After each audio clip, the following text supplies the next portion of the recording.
লেখক সুমিত সান্যালের হে প্রেম। পরি ওরফে পারিজাত আর শুভমের বিয়ে। দুই বাড়িতে তোড়জোড় চলছে। বিয়ে তার মাত্র 2 সপ্তাহ বাকি। দুজনে আগামী দিনের কল্পনায় মেতে রয়েছে। দুজনের সম্পর্ক চিরদিনের। দুজনে একসাথে এক স্কুলে এক ক্লাসে পড়েছে।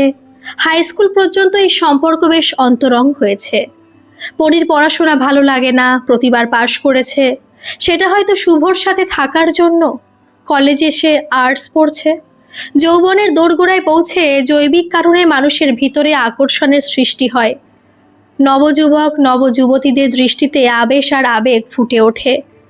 পরী সকল যুবকের আকর্ষণের কেন্দ্র। মন মাতানো রূপ তার, মন মাতানো দেহ সৌষ্ঠব। সে যখন রাস্তায় বেরোয়, ক্যাম্পাসের চত্বরে ঘুরে বেড়ায়, ছোট বড় সবার দৃষ্টি আকর্ষণ করে। সরস্বতী প্রতিমার মতো মুখশ্রী তার, মেঘের মতো একরাশ কালো চুল, মনে হয় যেন মেঘের মাঝে পূর্ণিমার চাঁদ ফুটে রয়েছে।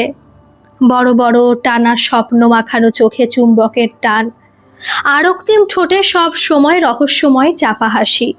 ডান গালে ছোট্ট একটা টোল পড়ে, অন্যদিকে বাম ঠোঁটের তলায় ছোট্ট একটি তিল। প্রবল চুম্বকের মতোই তার যৌবনোচ্ছল দেহের এক অনিবার্য আকর্ষণ আছে। পূর্ণ জোয়ার যৌবনের উচ্ছ্বাস, বুদ্ধি ও সংযমকে অতি সহজে বিপর্যস্ত করে দিতে পারে অন্তরং আবেশ। হাসি ছড়ায় তার নরম সরম চোখে। পরি নিজের রূপের ব্যাপারে বেশ সচেতন। ছেলেদের চোখে আবেশের আকুতি বেশ উপভোগ করে সে। সে আধুনিকা, বেশবাস আধুনিক, তবে পরিমার্জিত। সে বেশিরভাগ সময় স্কার্ট ব্লাউজ পরে। তার বুকের পূর্ণিমা গোলাপি রঙের ব্লাউজে আবদ্ধ। শরীরের গঠনের সাথে লেপ্টে থাকা এমন আঁটোসাঁটো পোশাক আশাক সকল পুরুষদের হৃদস্পন্দন বাড়িয়ে দেয়। আর কমলা রঙের লম্বা স্কার্টের নিচে দুটো সুশুভ্র পায়ে রক্ত কমলের আভা। হাঁটুর নিচে সুডৌল একজোড়া পায়ের চঞ্চলতা। দুধে আলতা মোলায়েম মসৃণ ত্বকে স্বাস্থ্যবতী যুবতীর দুর্নিবার কমনীয়তা। এমনি এক অপরূপ দেহের সহজ সারল্য নিয়ে কলেজ চত্বর দাপিয়ে বেড়ায় সে এক চঞ্চল হরিণী। কলেজের সকল ছেলেরা এই লাবণ্যময়ী যুবতীকে অনুসরণ করে, কিন্তু সে খোঁজে তার মনের মানুষকে।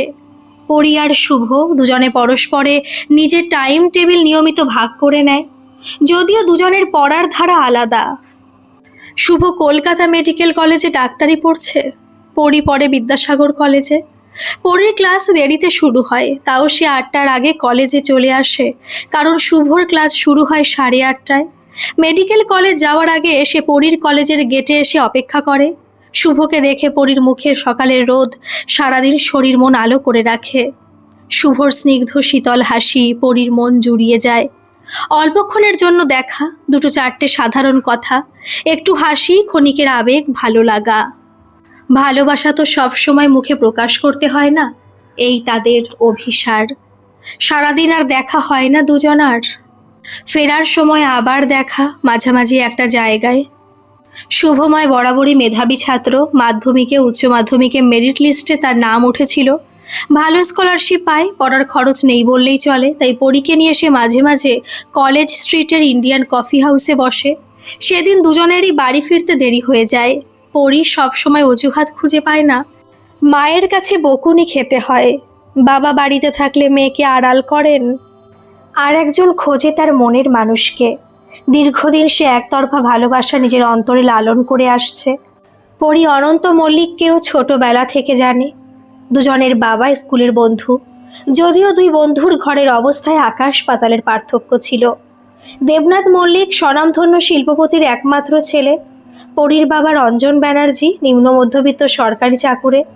তাতে দুজনের বন্ধুত্বে কোনো বাধা সৃষ্টি হয়নি।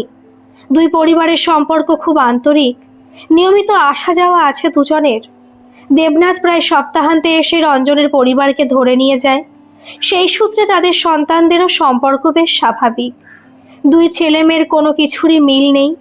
অনন্ত ছোটোখাটো, গায়ের রং চাপা, কণ্ঠস্বর মিহি। সে ধীর স্থির, একটু লাজুক, কারো সাথে মন খুলে কথা বলতে পারে না। পরির সাথে দেখা হলে সে নীরবে চেয়ে থাকে তার দিকে। মা শর্মিষ্ঠা দেবী দেখেন ছেলের কাণ্ড কারখানা। মাঝে মাঝে পরি অনন্তকে ভিতরের ঘরে নিয়ে যায়। মেয়েটির স্বভাবে কথাবার্তায় কোনো জড়তা নেই। ছোটবেলায় পড়ি তাকে চালনা করত, অনন্ত বাধ্য ছেলের মতো তাকে অনুসরণ করত। বয়ঃসন্ধির পর ছেলে মেয়ে দুজনের শরীরে জৈবিক প্রক্রিয়ার সূত্রে নানা পরিবর্তন ঘটে। মেয়েদের ক্ষেত্রে সেটা অপেক্ষাকৃত আগে ফুটে ওঠে এবং সেটা ভিতরে বাইরে দুটোতেই।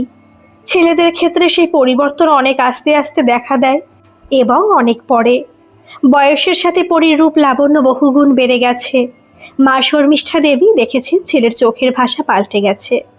সে সবসময় মুগ্ধ নয়নে তাকিয়ে থাকে পরীর দিকে। তিনি মনে মনে নানা দিক চিন্তা করে চেষ্টা করেন যাতে দুজনের সম্পর্ক আরও বেশি অন্তরঙ্গ হয়ে ওঠে। অনন্ত লাজুক, মুখচোরা। তিনি নানা অজুহাতে দুজনকে বাইরে পাঠাবার সুযোগ খোঁজেন। কখনো বলেন, যাও তোমরা বিনয়ের সাথে গিয়ে পছন্দসই আইসক্রিম নিয়ে এসো তো, যা গরম পড়েছে। কখনো চপ সিঙ্গারা, কখনো কেক, কখনো আখের রস। কলেজে পড়ার সময় অনন্ত খুঁজে বেড়াতো পরীকে। এক ক্লাসে একসাথেই তো পড়ে। মাঝে মাঝে ক্যান্টিনে তাকে খুঁজে পেয়ে অনন্ত যেন চাঁদ হাতে পেয়ে যায়। সে একগাল হেসে পরীর টেবিলে গিয়ে বসে। পরী না পছন্দ করলেও কিছু বলতে পারে না।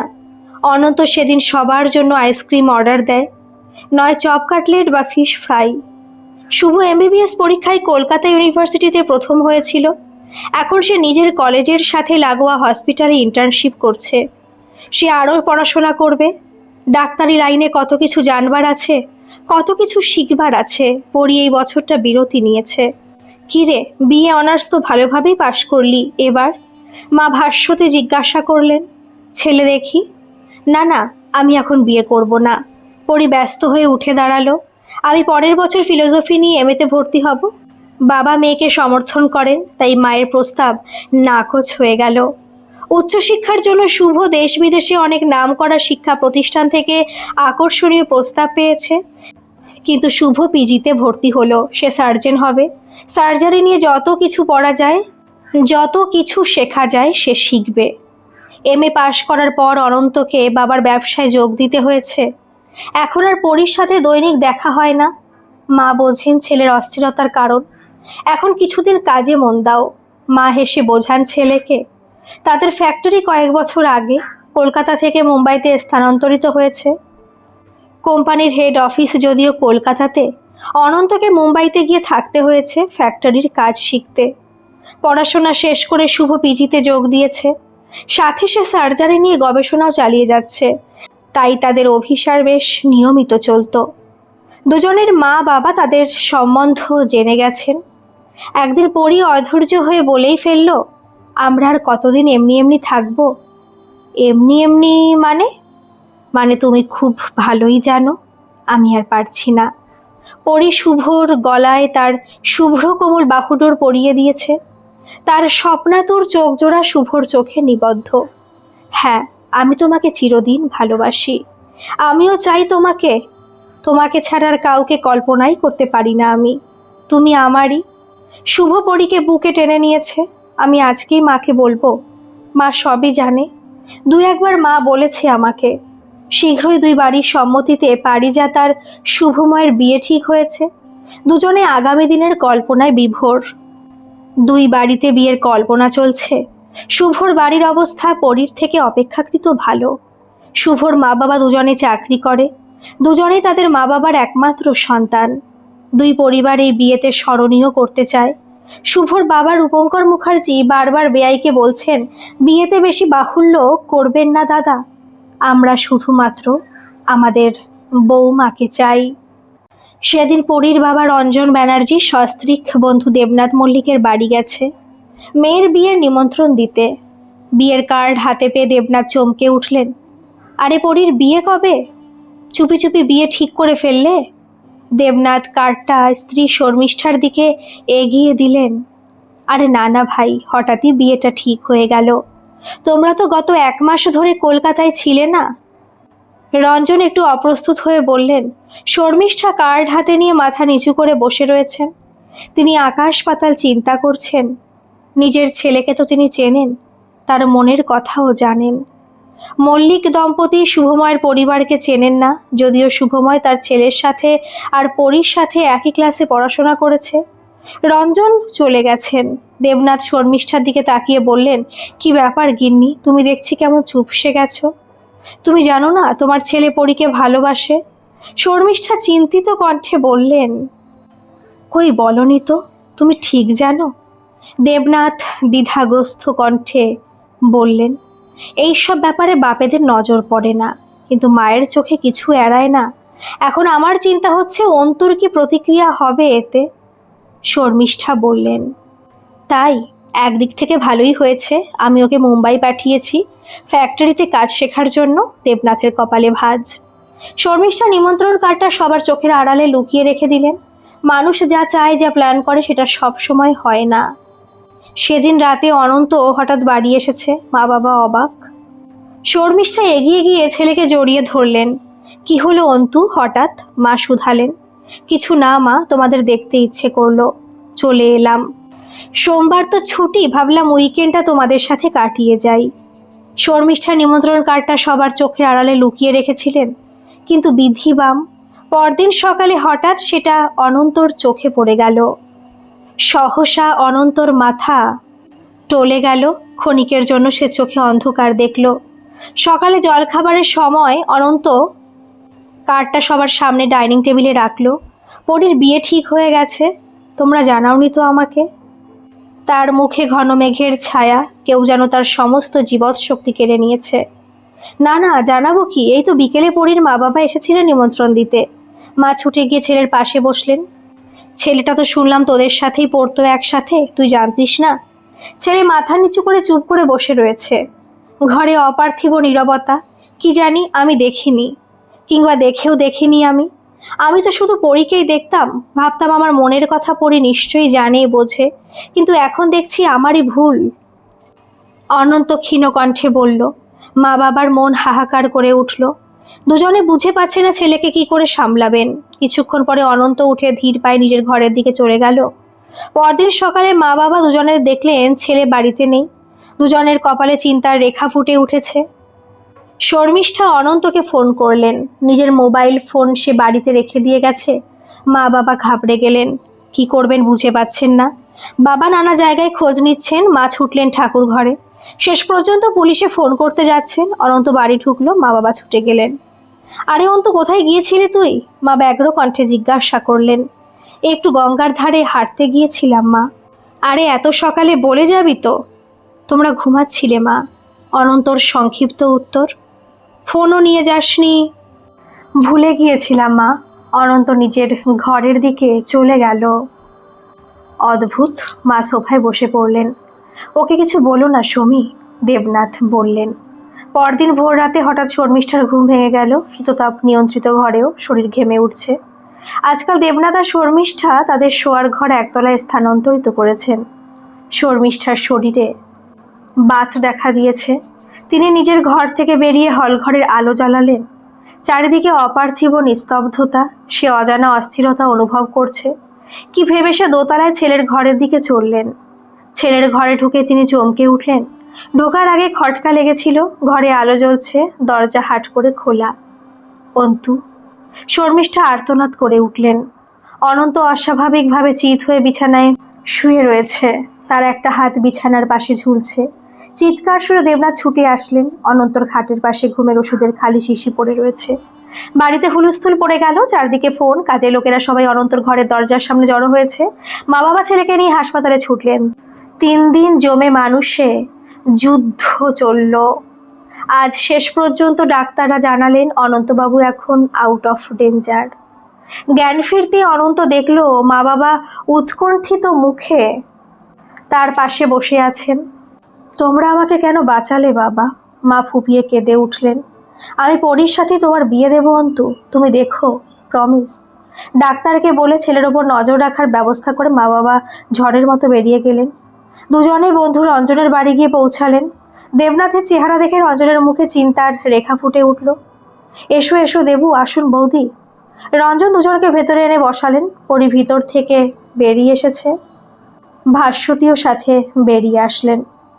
অন্তু আত্মহত্যা করার চেষ্টা করেছে, দেবনাথ বসতে বসতে বললেন।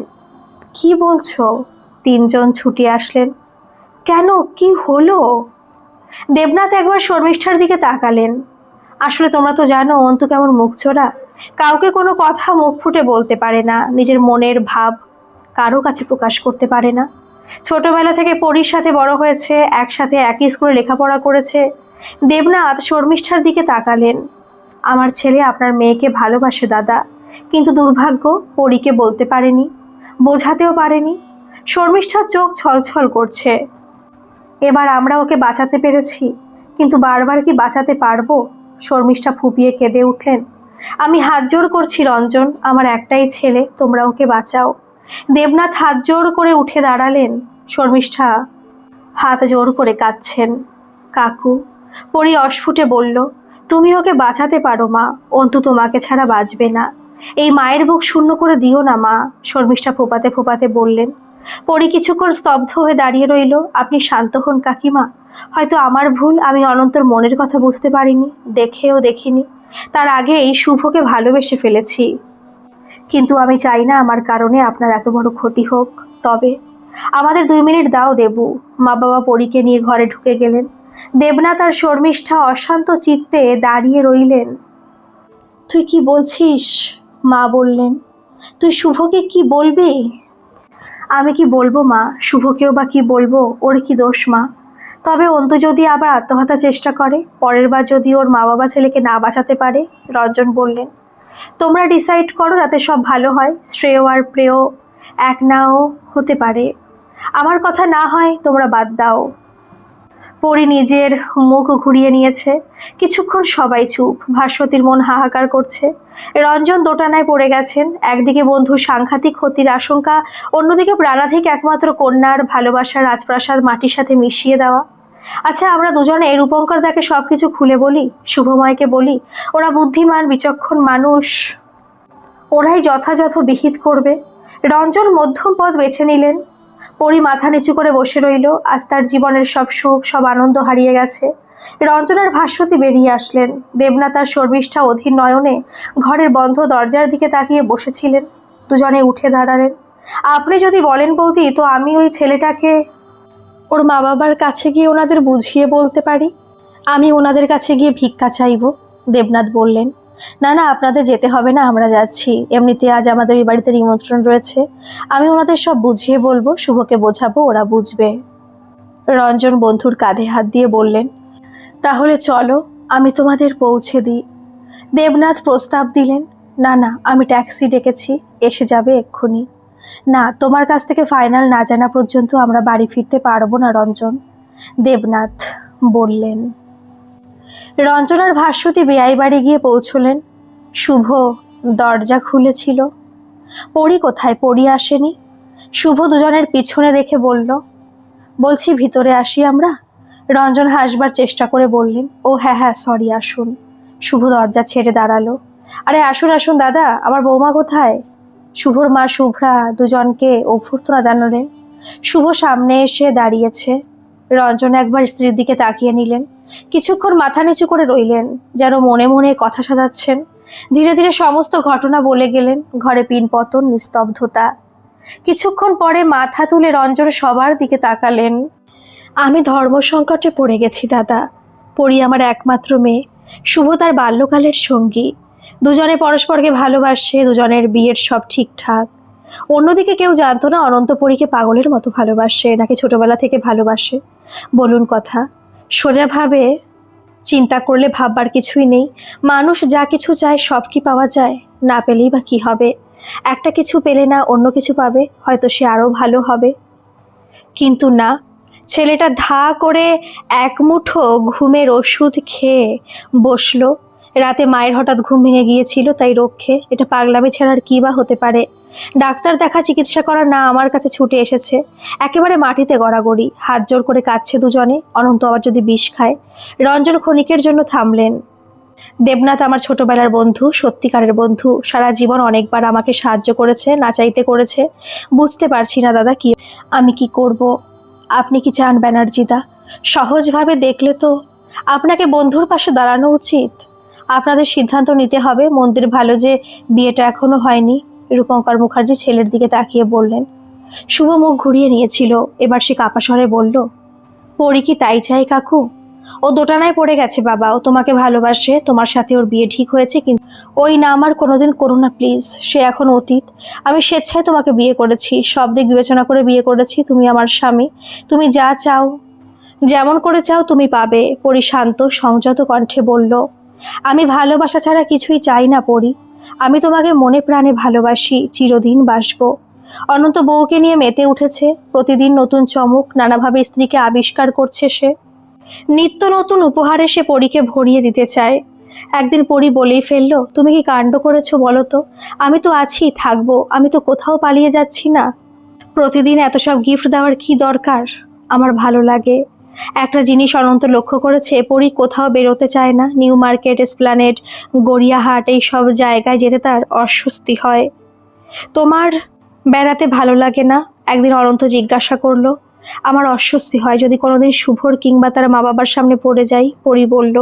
তাতে কি হয়েছে, ওর সাথে এখন তোমার কি সম্পর্ক? কিন্তু অনন্ত জানে আর শুভর সাথে পরির কোনো সম্পর্ক না থাকলে অতীতে গভীর সম্পর্ক ছিল এবং পরি তার জন্য সেই সম্পর্ক ছিন্ন করেছে।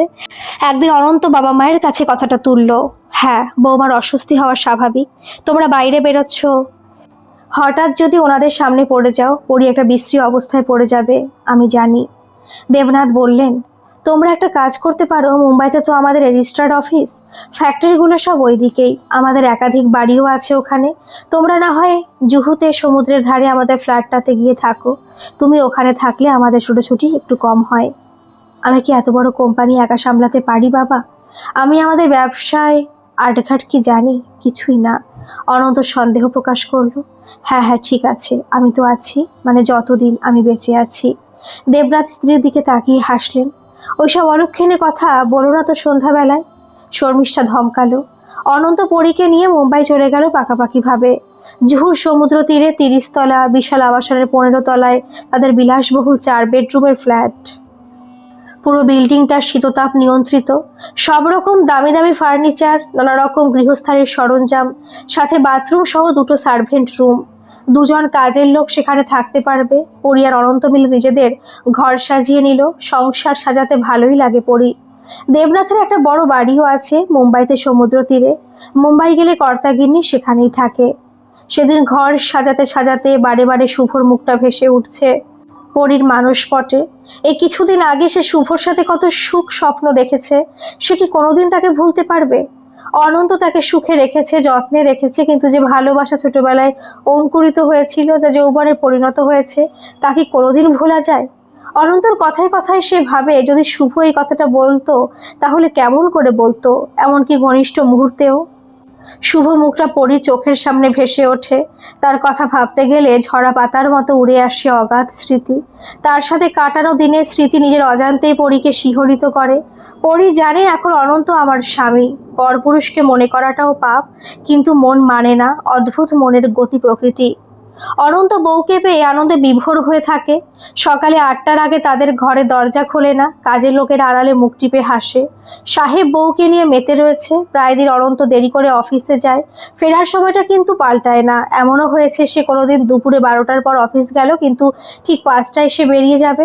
ফ্যাক্টরি সে কমই যায়, কারণ সে যন্ত্রপাতির কিছু বোঝে না, বোঝার চেষ্টাও করে না। 2-1বার প্রোডাকশন ম্যানেজারের কাছে জিজ্ঞাসা করেছে, কিন্তু টেকনিক্যাল কথাবার্তা তার মাথায় ঢোকে না। দেবনাথের কানে গেছে কথাটা, কিন্তু তিনি কিছু বলেন না। আহা, নতুন বিয়ে, একটু আনন্দ করুক ওরা, তিনি ভাবেন, কিন্তু ছেলের ভাবগতিক পাল্টায়নি কোনোদিন।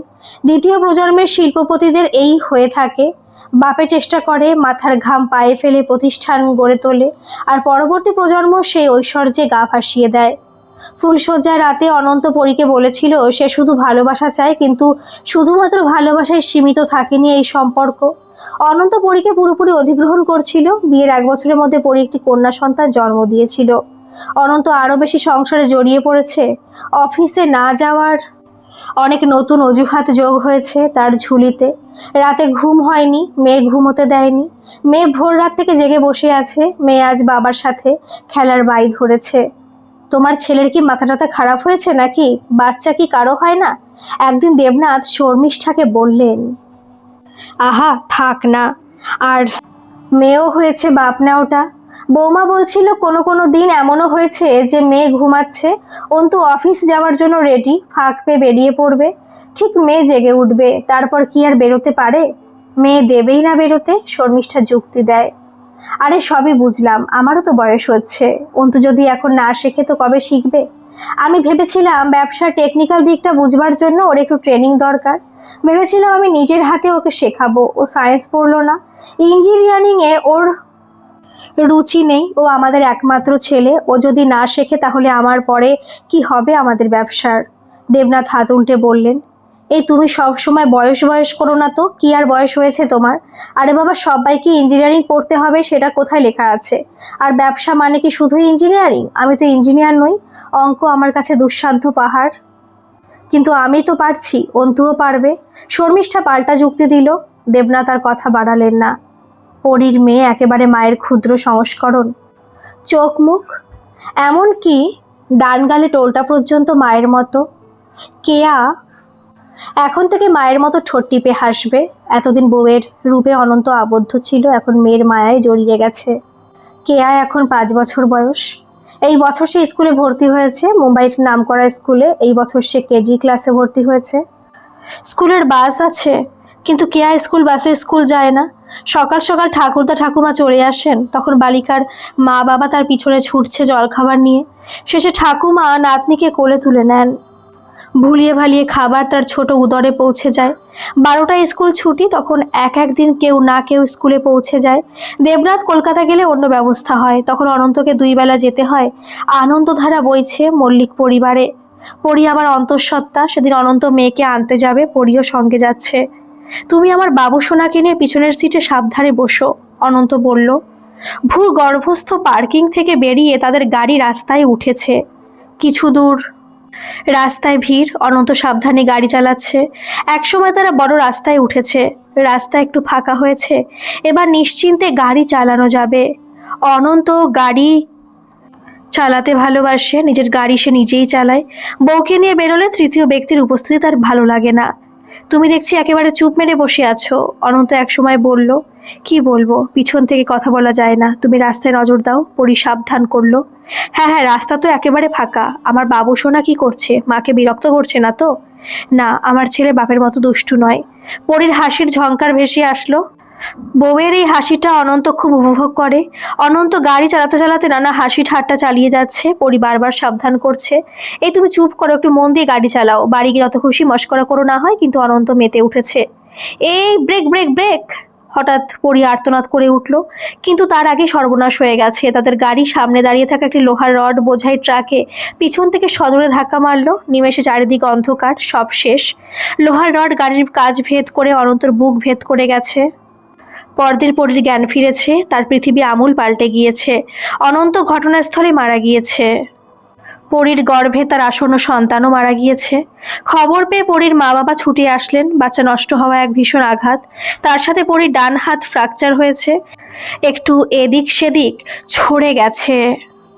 তাও ডাক্তাররা সবকিছু পরীক্ষা করেছে, X ray, sonography, CT scan, MRI সব করা হয়েছে, সবকিছু নর্মাল। ছেলের মৃত্যুর সংবাদ পেয়ে শর্মিষ্ঠা অজ্ঞান হয়ে পড়ে গিয়েছিল, স্ট্রোক, কিন্তু সঙ্গে সঙ্গে চিকিৎসা হওয়ায় তেমন কোনো ক্ষতি হয়নি। এমন ভয়ঙ্কর অবস্থার মধ্যে দেবনাথ নিজেকে স্থির রেখেছেন, উনি একা হাতে সব দিক সামলাচ্ছেন। শর্মিষ্ঠা বাড়ি ফিরেছেন, কিন্তু সেদিন থেকে তিনি কথা বলেন না। ডাক্তাররা বলছেন ওনার ষড়যন্ত্রে কোনো ব্যাধি নেই, শকের জন্য কথা বলছেন না। দাদা, এবার আমরা আমাদের মেয়েকে নিয়ে যাই। একদিন রঞ্জন দেবনাথকে বললেন, আপনি আমার বৌমাকে নিয়ে চলে যাবেন, নাতনিকে নিয়ে চলে যাবেন, আমি কি নিয়ে থাকবো দাদা? দেবনাথ বিহ্বল চোখে তাকিয়ে আছেন। আমি কোথাও যাব না বাবা, আমি এখানেই থাকবো, এটাই আমার বাড়ি। পরীর মা বাবা চিন্তা নিয়ে ফিরে গেলেন। প্রায় 3 সপ্তাহ পরে দেবনাথ পরী আর কেয়াকে নিয়ে বাড়ি পৌঁছালেন। পরীর চেহারাই পাল্টে গেছে, শূন্য সিথি, শূন্য দৃষ্টি, সাজ পোশাক অলঙ্কার কিছুই নেই তার বসনে। দেবনাথের প্রাসাদের মতো বাড়ি আজ মৃত্যুপুরী, যেন প্রাণ থেমে গেছে। এসো মা! হঠাৎ কোথা থেকে শর্মিষ্ঠা হুঙ্কার দিয়ে ছুটে আসলেন। দাঁড়াও, ওই রাক্ষসী আমার বাড়িতে ঢুকবে না। রাক্ষসী আমার ছেলেকে খেয়েছে, এবার আমার স্বামীকেও খাবে। পরি চমকে থমকে দাঁড়ালো। হঠাৎ বজ্রপাতে দেবনাথ কিং কর্তব্য বিমূঢ়। কেয়া ভয়ে মায়ের আঁচলের মুখ লুকিয়েছে। কি পাগলামি করছো সমী? সরো, বৌমাকে ঢুকতে দাও। দেবনাথ শান্ত কণ্ঠে বললেন, না বলেছি তো না। হয় ও এই বাড়িতে থাকবে, নয় আমি। শর্মিষ্ঠা ভীষণ মূর্তি ধারণ করলো। আমি চলে যাচ্ছি মা, চলে যাচ্ছি, আর কখনো পা দেব না এই বাড়িতে।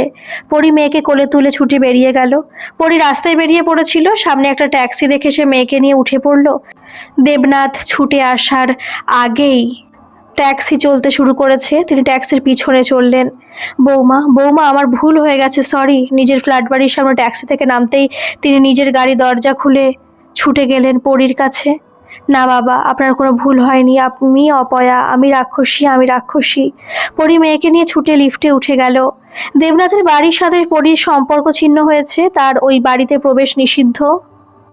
একমাত্র ছেলের মৃত্যুর পরে শর্মিষ্ঠার অফিস যাওয়া বন্ধ হয়েছে। আগে স্বামী স্ত্রী বেশিরভাগ দিন একসাথে বেরিয়ে পড়তেন, কখনো একসাথে, কখনো আলাদা আলাদা গাড়িতে। যেদিন দেবনাথ আগে ফ্যাক্টরি যেতেন। পরীর জীবনের এক পর্বের মর্মান্তিক পরিণতি হয়েছে। সে জীবনে যাকে ভালোবেসেছিল তাকে পায়নি, যাকে পেয়েছিল তার সাথে মানিয়ে নেওয়ার চেষ্টা করেছিল, সে হঠাৎ তাকে একা ফেলে অনন্তলোকে চলে গেল। যার সাথে সুখে সংসারের স্বপ্ন সে দেখেছিল সেটা হয়ে ওঠেনি, আর একজনের স্বপ্ন সাকার করবার জন্য সেই মানুষও মাঝপথে তাকে ফেলে চলে গেল। জীবনের মঞ্চে মাঝপথে যবনিকা পতন হয়ে গেল। ওই মর্মান্তিক ঘটনার পর মল্লিক পরিবারের সাথে যুক্ত সবারই জীবনধারা আমূল পাল্টে গেছে। শর্মিষ্ঠা কারোর সাথে প্রয়োজন ছাড়া কথা বলেন না, বললেও সংক্ষেপে দু একটা কথা। তিনি ঘর থেকে বেরোনো ছেড়ে দিয়েছেন। পরীর তো পুরো পৃথিবী পাল্টে গেছে। তার জীবন এখন নিজস্ব ফ্ল্যাটের চার দেওয়ালের মধ্যে সীমাবদ্ধ হয়ে গেছে। দেবনাথের ব্যস্ততা অনেক গুণ বেড়ে গেছে। এখন তাকে সকালে আরও আগে ঘর থেকে বেরোতে হয়। ঘর থেকে বেরিয়ে তিনি প্রথমে পরীর ফ্ল্যাটে যান। সবার প্রথম কাজ নাতনিকে স্কুলে পৌঁছানো। কেয়ার ফেরাটা দেবনাথের সেদিনের দিনপঞ্জির উপর নির্ভর করে। অফিস অথবা ফ্যাক্টরি যেখানেই যান, গাড়ির সঙ্গে সঙ্গে পরীর কাছে ফিরে যায়। দেবনাথ কলকাতা গেলে একাই যান, সব দিক তাকে একাই সামলাতে হয়। দেবনাথ পর্যাপ্ত টাকা পরীর ব্যাংক অ্যাকাউন্টে জমা রাখেন। তারপরেও তিনি প্রায় পরীকে জিজ্ঞেস করেন, তোমার টাকা লাগবে বৌমা? সংসার চালাবার বেশিরভাগ খরচ দেবনাথই চালান। কাজের লোকের মাইনে, ইলেকট্রিসিটি বিল, নাতনির স্কুলের ফিস, ফ্ল্যাটের প্রতি মাসের মেনটেনেন্স। না বললেও দেবনাথ মাঝে মাঝে টাকা তুলে নিয়ে আসেন। আচ্ছা বাবা, আমার জন্য একটা চাকরি ব্যবস্থা করে দিন না। একদিন পরী দেবনাথকে বলল, আপনার ব্যবসায় সম্ভব নয় আমি জানি, কিন্তু বিজনেস জগতে তো আপনার অনেক পরিচিতি আছে, যা হয় একটা জরুরি। তুমি চাকরি করবে? লোকনাথ অবাক। কেন? না মানে শুধু শুধু বসে থেকে কি লাভ? না বৌমা, তোমার মেয়ে আছে, এখন তোমার মেয়েই তোমার প্রথম প্রায়োরিটি। তুমি আমার পুত্রবধূ, তোমার শাশুড়িও একদিন স্বাভাবিক হবে, সব ঠিক হয়ে যাবে। দেবনাথ পরীকে বোঝালেন। দেবনাথের খাটনিও বেড়েছে, ক্লান্তিও বেড়েছে। মনের জোরে তিনি চালিয়ে যাচ্ছেন, উপায় কি? অতিরিক্ত কাজের চাপে ক্রমশ দেবনাথের শরীর ভেঙে পড়ছে। তিনি ছেলেকে দায়িত্ব বোধ শেখাননি, তাই এই বিপর্যয়। বোধবুদ্ধি হওয়ার পর অনন্ত পরীকে নিয়ে মোহাচ্ছন্ন ছিল। সে সময় তার উচিত ছিল নিজেকে ভবিষ্যতের জন্য তৈরি করা। সে দিবারাত্রি পরীকে নিয়ে মশগুল থেকেছে। অনন্ত বউয়ের জন্য, মেয়ের জন্য কোনো প্ল্যান করেনি। সাধারণত বাবা মায়েরা সন্তান জন্মাবার সাথে সাথে তাদের ভবিষ্যতের জন্য প্ল্যান করে, তাদের লেখাপড়া, তাদের বিয়ে, আগামী দিনের জন্য সঞ্চয় করে। পরী কয়েকবার অনন্তকে বলেছে, কিন্তু সে গা করেনি। আরে তোমার চিন্তা কিসের? ভুলে যেও না আমি মল্লিক এন্টারপ্রাইজেসের একমাত্র উত্তরসূরি। বাবা অনেকবার ছেলেকে বলেছেন। অনন্তকে আমেরিকা পাঠাতে চেয়েছিলেন দেবনাথ, কিন্তু সে যায়নি। তার মাও তাকে সমর্থন করেছে। আমি আমার ছেলেকে চোখের আড়াল করতে দেব না। শর্মিষ্ঠা সবসময় বলেছেন, ভালোবাসা যখন বিকারের পর্যায়ে চলে যায়, বিপর্যয় ডেকে আনে। একদিন বিকেলে দেবনাথ তার বিশ্বস্ত ম্যানেজারকে সাথে নিয়ে পরীর কাছে আসলেন। কেয়া ছুটে এসে দাদুর কোলে উঠতে চাইল, কিন্তু সাথে অপরিচিত লোক দেখে থমকে দাঁড়ালো। আরে আরে, ভয় পেও না মামনি, এ হচ্ছে অভি কাকু, তোমার সাথে আলাপ করতে এসেছে। কিন্তু বালিকা ভরসা পেল না। সে মায়ের পিছনে লুকিয়েছে। পরী দুজনকে ঘরে এনে বসালো। বিভা মাসি, রানীকে একটু চা করতে বলুন, সাথে একটু কেক দিই। পরী দুজনের দিকে তাকালো। না বৌমা, আমরা পেস্ট্রি নিয়ে এসেছি মামনির জন্য, আর সবার জন্য ফিশ ফ্রাই। দেবনাথ দুটো বড় প্যাকেট এগিয়ে দিলেন। বালিকা পেস্ট্রি নিয়ে ব্যস্ত হয়ে পড়ল। পরি অতিথিকে চা এগিয়ে দিল, বাবাকে তার লেবু দিয়ে কালো চা। আজকে আমি অভিষেককে নিয়ে এসেছি তোমার সাথে পরিচয় করাতে। দেবনাথ বলতে শুরু করলেন। ও আমার রাইট হ্যান্ড, আমার কোম্পানির সব খুঁটিনাটি জানে। ও সব থেকে বড় গুণ হলো ও সবার সাথে মিশতে পারে, সকলকে সাহায্য করে। মুম্বাইতে পরিচিতি আমার থেকে বেশি, 3 পুরুষ ওরা এখানে আছে। পরি অবাক বিস্ময় দেখেছে বাবা আজকে কি বলতে চাইছেন। তুমি অবাক হচ্ছ আজ এই সব আমি কি বলছি? দেবনাথ একটু হাসলেন। আসলে আমার বয়স হচ্ছে তো, যদি হঠাৎ আমার কিছু হয়ে যায়, আমি সব সময় ভাবি আমার ছেলে তো মাঝপথে তোমাদের ফেলে চলে গেল, তাই আর কি। না বাবা না, ভর সন্ধ্যায় এমন কথা বলতে নেই। পরি অস্থির হয়ে উঠল, কিন্তু একদিন দেবনাথের আশঙ্কা সত্য প্রমাণিত হলো। একদিন বিকেলে তিনি পরির বাড়ি থেকে ফিরছেন, বাড়ির দরজায় এসে হঠাৎ পড়ে গেলেন। ড্রাইভার ওনার ব্যাগ নিয়ে পিছন পিছন আসছিল। সে ছুটে আসলো, শর্মিষ্ঠা ছুটে আসলো, কিন্তু সব শেষ। সাংঘাতিক হার্ট অ্যাটাক, ডাক্তার ডাকার, হাসপাতালে নিয়ে যাওয়ার অবসর দেয়নি। পরি খবর পেয়ে ছুটে গিয়েছিল, কিন্তু শর্মিষ্ঠা তাকে দরজা থেকে তাড়িয়ে দিয়েছে। অভিষেক কিছুদিন সাহায্য করে গেছে।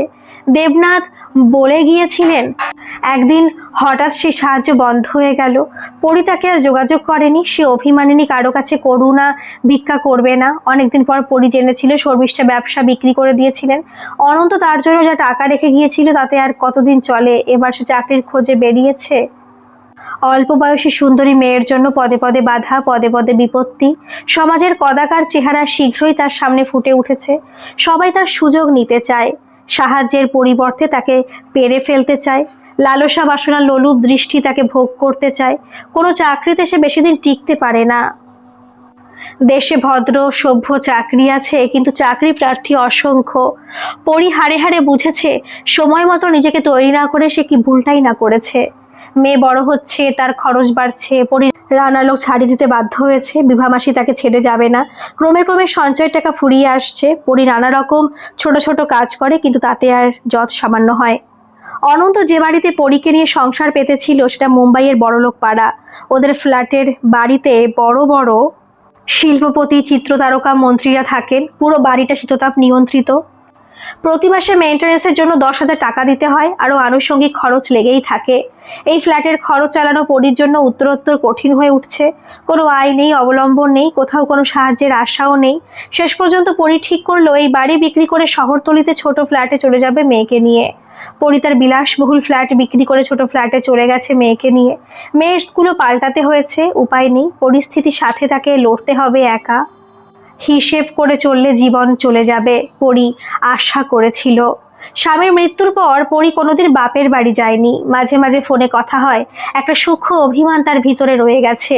মা বাবার জন্য তাকে ভালোবাসার সম্পর্ক ছিন্ন করতে হয়েছে। আমার কপাল পুড়েছে কার জন্য? মা বাবা, মূলত তার বাবা, মেয়ের উপর মানসিক চাপ সৃষ্টি করেছিল অনন্তর সাথে বিয়ে করবার জন্য। মেয়ের ভালোবাসা, ভালো লাগা কোনো কিছুর পরোয়া করেননি তিনি। বড় বিলাসবহুল ফ্ল্যাটটা বিক্রি করার সাথে সাথে ওই বাড়ির ল্যান্ড ফোনটাও হঠাৎ বন্ধ হয়ে যায়। ফোনটা কোম্পানির নামে ছিল, যখন কোম্পানি রইল না, কোম্পানির ফোনও থাকে না। এই ফোনই মা বাবার সাথে যোগাযোগ রাখার একমাত্র সূত্র ছিল। সে যোগসূত্র ছিন্ন হয়েছে। একটা অপরাধবোধ চিরদিন রঞ্জন ব্যানার্জির অভ্যন্তরে রয়েছে। অনন্ত আকস্মিক মৃত্যুর পর সে অপরাধবোধ তাকে আরো বেশি করে ধিক্কার দিচ্ছে। হঠাৎ করে মেয়ের সাথে যোগাযোগ ছিন্ন হয়েছে। তার চিঠি পরির বাড়ি থেকে ফিরে এসেছে, প্রাপককে খুঁজে পাওয়া যায়নি। পরি বাড়ি ছেড়ে দিয়েছে। ও কোথায় গেল? আমাকে নিজের নতুন ঠিকানা জানালো না। রঞ্জন মর্মাহত। আমার এই প্রাপ্য ছিল, আমি আমার মেয়ের জীবন নষ্ট করেছি। আচ্ছা, শুভ এখন কেমন আছে? আমি ওকে এত বড় আঘাত দিয়েছি, ও ভালো আছে তো? পরি ভাবে। বাবা মা, বন্ধু বান্ধব, কাউকে না দেখতে পাওয়ার এই কষ্ট তাতে দাঁত চেপে পরি সহ্য করেছে শুধু একটাই আশায়, সে মেয়েকে মানুষের মতো মানুষ করবে। কেয়া অনেক অনেক লেখাপড়া করবে, নিজের পায়ে দাঁড়াবে। তাকে যেন পরীর মতো কারো মুখাপেক্ষী হয়ে না থাকতে হয়। এখন তার পৃথিবী শুধুমাত্র কেয়াকে নিয়ে। সেদিন শুভময়ের সমস্ত স্বপ্ন নিমেষে চুরমার হয়ে গেছে। সে পরীর সাথে ঘর বাঁধবার স্বপ্ন দেখেছিল, দুজনের শৈশবের সাথী, চিরদিনের সাথী। আচ্ছা, পরী কি সত্যি মন থেকে রাজি হয়েছিল, নাকি বাবার মানসিক কারসাজির কাছে নথি স্বীকার করেছিল? আমিও কি ওনার ইমোশনাল ব্ল্যাকমেলের কাছে পরাস্ত হইনি?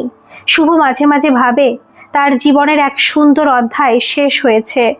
শুভ তার পেশায় নিজের সর্বস্ব আত্মনিয়োগ করেছে। আমি ডাক্তার, মানুষের কষ্ট লাঘব করা আমার কাজ। শুভ ব্রত ধারণ করেছে।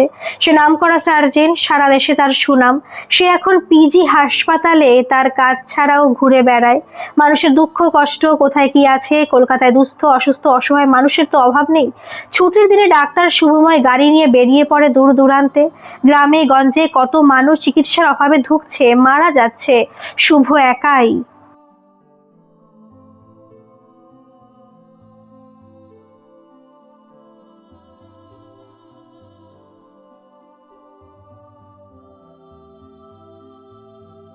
তাদের সেবা করে, ওষুধ যোগায়, পুষ্টিকর খাবার যোগায়, আশ্বাস দেয়, পথ দেখায়। ধীরে ধীরে আরো কিছু ডাক্তার শুভর সাথে যোগ দিয়েছে। দেশের একজন নামকরা শিল্পপতি গোপনে সাহায্যের হাত বাড়িয়ে দিয়েছেন শুভর কাজে। শুভ শুধু শরীরের রোগ সারায় না, সে সমাজের কিছু রোগ নিরাময়ের চেষ্টা করছে। তার সীমাবদ্ধতার মধ্যে সে অনেক শিশু শ্রমিকদের তাদের আশাহীন দারিদ্র্যের দুষ্ট চক্র থেকে উদ্ধার করেছে। প্রচুর বাল্যবিবাহ শুভ আটকেছে। ধীরে ধীরে অনেক দিন পর সে নিজের কাজে স্বীকৃতি পেয়েছে। মানুষ তাকে নিয়ে আলোচনা করছে। ক্রমে খবরের কাগজে, পত্রিকায় তার খবর ছড়িয়ে পড়ছে। শুভ নিজের ঢাক পেটাতে চায় না। কেউ তাকে নিয়ে নাচানাচি করুক, সেটাও সে চায় না। কেউ তার সাক্ষাৎকার নিতে চাইলে সে তাই বলে। তুমি এটাকে এইভাবে দেখছো কেন? লোকে তোমার সম্বন্ধে জানলে তোমারই তো সুবিধা। তুমি সিস্টেম থেকে সাহায্য পাবে। আর তা না হলেও তোমাকে দেখে কেউ যদি ইন্সপায়ার হয়, ভালোই তো। ভালো ভালোকে টানে, বাবা বোঝান। এই বছর শুভ ভারত সরকারের তরফ থেকে পদ্ম পুরস্কার পেয়েছে। সারা দেশের লোক টিভিতে দেখেছে, এই মহামানবের কথা শুনেছে। মানুষ যা ভাবে সবসময় হয় না, যা চায় পায় না। যা আশা করে সে আশা পূরণ হয় না, যা স্বপ্ন দেখে সেই স্বপ্ন ভেঙে চুরমার হয়ে যায়। কিন্তু সময়ের সাথে সবকিছুই সহ্য হয়ে যায়। এক বড়লোক পরিবারে পরীর বিয়ে হয়েছিল, যদিও স্বেচ্ছায় নয়। আজ সে পরিবারও নেই, সে ঐশ্বর্য নেই। এখন পরি বাসে, লোকাল ট্রেনে, রোদ বৃষ্টিতে স্বচ্ছন্দে চলাফেরা করে। জীবনধারা বয়ে চলে। যে কোনো পরিস্থিতির সাথে মানুষ মানিয়ে নেয়। অনেক বছর পেরিয়ে গেছে, পরি কোনো স্থায়ী চাকরি পায়নি। তারপরেও তার সংসার চলছে। খুবই সাশ্রয় করে চালাতে হয়, হিসেব করে চালাতে হয়। পৃথিবীর সবার সাথে পরির সম্পর্ক ছিন্ন হয়েছে। মা বাবা হারিয়ে গেছে তার জীবন থেকে। এখন পরি আর তার মেয়ে, এই দুজনের পৃথিবী। গত বছর কেয়া মাধ্যমিক দিয়েছে। সে বরাবর লেখাপড়ায় ভালো। মাধ্যমিকে সে মহারাষ্ট্রে মেরিট লিস্টে স্থান পেয়েছিল। এখন সে উচ্চ মাধ্যমিকের জন্য নিজেকে তৈরি করছে। কিছুদিন থেকে পরির শরীরটা ভালো যাচ্ছে না। হালকা ঘুষঘুষে জ্বর, বিরক্তিকর কাশি, ক্লান্তি আর অবসাদ ক্রমশ পরীকে দুর্বল করে দিচ্ছে। সে মনের জোরে নিজেকে টেনে চলেছে। ডাক্তার দেখিয়েছে, নানা ওষুধ, নানা টোটকান, কোনো কিছুতে পুরোপুরি সারছে না। 6 মাস ধরে এই চলছে। একদিন হঠাৎ পরীর বেদম কাশির রোল উঠেছে। হঠাৎ মুখ থেকে হড়হড় করে বেশ কিছুটা রক্ত শ্লেষ্মার সাথে বেরোলো। বিভা সামনে ছিল। সে ভয় চিৎকার করে উঠল, দিদিমণি কতদিন থেকে বলছি কোনো বড় ডাক্তার দেখাও, কিছু না হয় মেয়ের কথা একটু ভাবো। হ্যাঁ, কালকে দেখাবো, কিন্তু তুমি কেয়াকে কিছু বলো না, বাচ্চা মেয়ে ঘাবড়ে যাবে। কেয়া তখনও স্কুল থেকে ফেরেনি। পরদিন কেয়া স্কুল যাওয়ার পর পরি বিভাকে নিয়ে বড় ডাক্তার দেখাতে গেল। ভদ্রলোক মল্লিক পরিবারের ডাক্তার ছিলেন বহুকাল। ডাক্তার দীপঙ্কর পুরকায়স্থ এখন নিজের একটা হাসপাতাল চালান। তিনি সঙ্গে সঙ্গে সব রকম পরীক্ষা নিরীক্ষা চালালেন। রিপোর্ট দেখে প্রবীণ ডাক্তারের কপালে চওড়া ভাঁজ। তুমি এত দেরি করলে কেন? কেন, কি হয়েছে আমার কাকু? পরি একবার বিভার দিকে তাকালো। টিবি। টিবি? পরির গলা শুকিয়ে গেল। আমি কি বাঁচবো না কাকু? আরে না না, টিবি এখন আর মারাত্মক রোগ নয়, তবে সিরিয়াস। তুমি হাসপাতালে ভর্তি হয়ে যাও। বয়স্ক ডাক্তার পরীর কাঁধে হাত রাখলেন। তোমার কোনো টাকা পয়সা লাগবে না। পরি চুপ করে মাথা নিচু করে বসে রইল অনেকক্ষণ। আমি হাসপাতালে ভর্তি হতে পারবো না কাকু। আমার মেয়ে বছর উচ্চ মাধ্যমিক দেবে, আমি ওর ভবিষ্যৎ নষ্ট করতে পারি না। পরি তার অশ্রু স্নাত চোখ তুলল। আপনি আমাকে ওষুধ দিন, আমি খাবো। যা নিয়ম বলবেন আমি পালন করব। ডাক্তার চিন্তিত মুখে তাকিয়ে রইলেন। মেয়েটির জন্য তার কষ্ট হচ্ছে। পরি বিভা মাসির সাথে বাড়ি ফিরে এসেছে। সে এখন মেয়েকে কিছু জানাবে না, কিন্তু তার মনে শান্তি নেই। ভগবানের ওপর তার রাগ। এখন কেন এই রোগ? ভগবানকে থেকে কোনোদিন শান্তি দেবে না? তার একটা ইচ্ছে কি কখনো পূরণ হবে না? আমি তো কিছুই পাইনি জীবনে। মেয়ের কপাল কি আমার মতোই হবে? কেন, কি করেছে? সময় করে পরি একদিন মেয়েকে নিয়ে ব্যাংকে গেল। নিজের সব অ্যাকাউন্টে কেয়াকে নমিনি করলো। বাড়ি বিক্রির টাকা ফিক্সড ডিপোজিট করেছিল। তার শুধু তাদের সংসার চলছে। সেখানে কেয়াকে নমিনি করলো। কেয়া এখন নাবালিকা। বিভা মাসিকে মেয়ের অভিভাবিকা করলো, আমি যখন থাকবো না তুমি তখন আমার মেয়েকে দেখো মাসি, ওর তো কেউ নেই, আমারও কেউ নেই। বলতে বলতে কেয়া কেঁদে ফেললো। অমন করে বলো না গো দিদিমণি, তুমি দেখো তোমার কিছু হবে না, তুমি ঠিক হয়ে যাবে, ডাক্তারবাবু তো বললেন। বিভার দু চোখ জলে ভরে উঠেছে, পরিচিকিৎসা চলছে, মুখ দিয়ে রক্ত পড়া বন্ধ হয়েছে, তবে মাঝে মাঝে জ্বর হয়, ক্লান্তি কাটেনি। পরি দিনে দিনে রোগা হয়ে যাচ্ছে, ফুলের মতো মুখ শুকিয়ে গেছে, চোখের তলায় ঘন কালি। পরি মনের জোরে জীবনযুদ্ধ চালিয়ে যাচ্ছে। কেয়ার নিট পরীক্ষায় তৃতীয় স্থান পেয়েছে। এখন সে উচ্চ মাধ্যমিকের জন্য নিজেকে তৈরি করছে, এদিকে তার মায়ের অবস্থা আর সারছে না। পরীর আবার কাশি শুরু হয়েছে। পরী নিজের কষ্ট মেয়ের কাছে লুকিয়ে রাখে, কাশি হলে চট করে বাথরুমে ঢুকে ফ্ল্যাশ টেনে দেয়, শাওয়ার চালিয়ে দেয়, কল খুলে দেয়, মুখ চাপা দেয়। বিভা পরীর কষ্ট দেখে সে ছুটে রান্নাঘরে চলে যায়। এইভাবে বেশি দিন চলবে না পরী, আর কতদিন চেপে রাখবে, লুকিয়ে রাখবে। একদিন ডাক্তার পুরকায়স্থ বললেন, জানি কাকু, আর 2 মাস কেয়ার পরীক্ষা হয়ে যাক, ওর নিট পরীক্ষা থার্ড হয়েছে, উচ্চ মাধ্যমিকটা ভালোভাবে পাশ করলে মেডিকেল কলেজে ঢুকে যাবে, ওর জন্য সব ব্যবস্থা করে রেখেছি, পড়াশোনার খরচ, বাড়ির খরচ সব। আমি না থাকলে বিভা মাসি রইল, ওকে আশীর্বাদ করুন কাকু, ও যেন সফল হয়, ওর নিজের পায়ে দাঁড়াবে, আমি ওপর থেকে দেখব। বৃদ্ধ ডাক্তারের চোখ জলে ভরে উঠল। 2 মাস অনেক দেরি হয়ে যাবে মা, ডাক্তার চিন্তিত কণ্ঠে বললেন। আজকাল পড়ি সবসময় কি যেন ভাবে, আমি আমার মেয়ের জন্য টাকা পয়সা রেখে যাচ্ছি, ওর নিজের কেরিয়ার গড়তে অসুবিধা হবে না, কিন্তু ও একা হয়ে যাবে, মাথার ওপর আপনজনের ছায়া থাকবে না। সেদিন শুভমা যাদবপুরে তার স্কুলের এক প্রাক্তন শিক্ষকের বাড়ি গেছে, তার স্ত্রী কয়েক বছর আগে গত হয়েছেন, এখন তিনি একা। ছেলে বউ কানাডাতে স্থানীয়ভাবে বসবাস করে। শুভ তার সাথে যোগাযোগ রেখেছে। যাদবপুর মোড়ের কাছে এক জায়গায় জটলা দেখে শুভ গাড়ি থামিয়েছে। শুভ দেখলো এক বৃদ্ধা রাস্তার ধুলোর মধ্যে কাহিল অবস্থায় পড়ে রয়েছেন, পাশে এক বৃদ্ধা অসহায়ভাবে তাকে তুলবার চেষ্টা করছে, অসহায়ভাবে সবার দিকে তাকাচ্ছে, কেউ এগিয়ে আসছে না, সবাই মোবাইল ফোনে রিল বানাতে ব্যস্ত। আপনাদের লজ্জা করে না, দাঁড়িয়ে দাঁড়িয়ে তামাশা দেখছেন, রিল বানাচ্ছেন? শুভ হুঙ্কার দিয়ে উঠল, নিমেষে ভিড় পাতলা হয়ে গেল। ওনার কি হয়েছে কাকিমা? শুভ পাশে এসে বসলো। শুভ নাদের চিনেছে, পরীর মা ভাস্বতী ব্যানার্জি আর পরীর দিদিমা। জানি না বাবা, ডাক্তার দেখাতে নিয়ে যাচ্ছিলাম, হঠাৎ মাথা ঘুরে পড়ে গেল। শুভ স্টেথোস্কোপ বের করে পরীক্ষা করলো, নাড়ি দেখলো, নাড়ি ক্ষীণ। শুভ নিজের ব্যাগ থেকে গ্লুকোজ মেশানো ইলেকট্রোলাইট জলের বোতল বের করে বৃদ্ধাকে আস্তে আস্তে খাইয়ে দিল। বৃদ্ধার অনেক বয়স, অন্যজনের বয়স আপেক্ষিক কম। বৃদ্ধা উঠে বসেছেন, তিনি টলতে টলতে উঠে দাঁড়াতে চাইলেন। আস্তে আস্তে দাঁড়ান দিদা, শুভ তাকে ধরে ফেললো। তো তো আপনি ডাক্তার? আমি ওনাকে ডাক্তার দেখাতে নিয়ে যাচ্ছিলাম। হ্যাঁ কাকিমা, এখানে কোনো ডাক্তারকে দেখাতে যাচ্ছিলেন? কোনো অ্যাপয়েন্টমেন্ট আছে আপনাদের? না বাবা, ডাক্তারখানায় গিয়ে লাইন দিতে হবে, ভাস্বতী দেবী বললেন। আচ্ছা চলুন, দেখি আপনাদের বাড়িতে গিয়ে ভালো করে দেখি ওনাকে। শুভ দুজনকে নিজের গাড়িতে তুলে নিল। যাদবপুরের এই বাড়িতে শুভ আগেও এসেছে। গলির মধ্যে, তস্য গলির শেষে একটা অন্ধ গলি। শুভ দিদাকে ঘরে নিয়ে বিছানায় শুইয়ে দিল, গভীরভাবে পরীক্ষা করলো। দিদার ভালো করে চেক আপ দরকার কাকিমা, লো ব্লাড প্রেশার, লো সুগার, কোনোটাই ভালো নয়। আমি বলে দিচ্ছি ব্লাড স্যাম্পেল নিয়ে যাবে, আমি কালকে আবার আসবো, দরকার হলে এক্স-রে, সোনোগ্রাফি করতে হবে, শুভ বলল।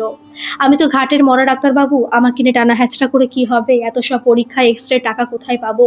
দুজনের ফ্যামিলি পেনশন, তাতে কোনোভাবে টেনে টুনে সংসার চলে। বৃদ্ধা বললেন, না না, ছি ছি দিদা, জীবন ঠাকুরের দান, কেউ অমর নয়, কিন্তু যতদিন প্রাণ আছে ভালোভাবে বাঁচতে হবে তো। শুভ হেসে বলল, চিন্তা করবেন না, টাকা লাগবে না, আমি তো আপনার ছেলের মতো।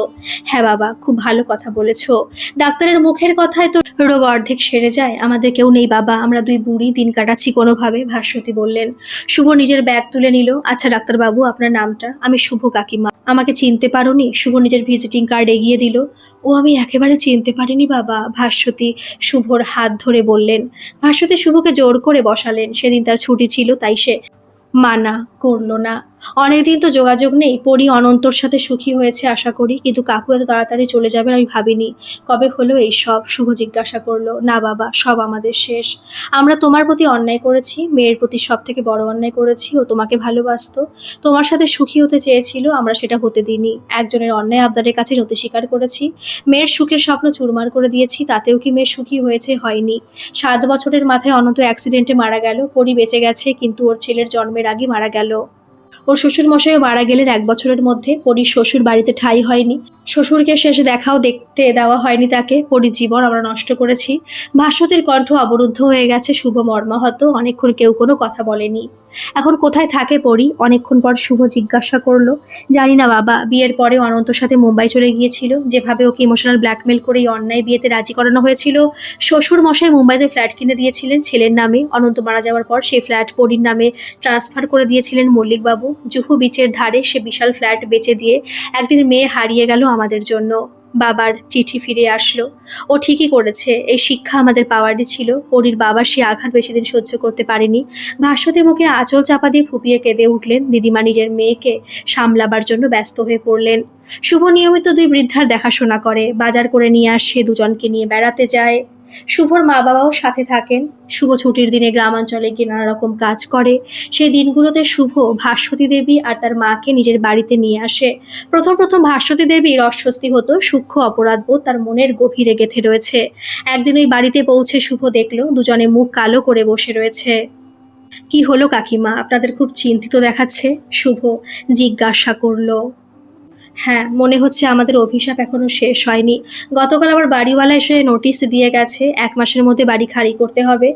ওনারা প্রমোটারকে বাড়িটা বিক্রি করে দিয়েছেন। আশেপাশের সব বাড়িগুলোই প্রমোটার কিনে নিয়েছে। এখন এই বুড়ো বয়সে আমি কোথায় যাব মাকে নিয়ে? এত কম ভাড়ায় কোথায় বাড়ি পাবো? ভাস্বতী দেবী কাঁদতে শুরু করলেন। আরে না না কাকিমা, আপনি চিন্তা করবেন না, আমি তো আছি।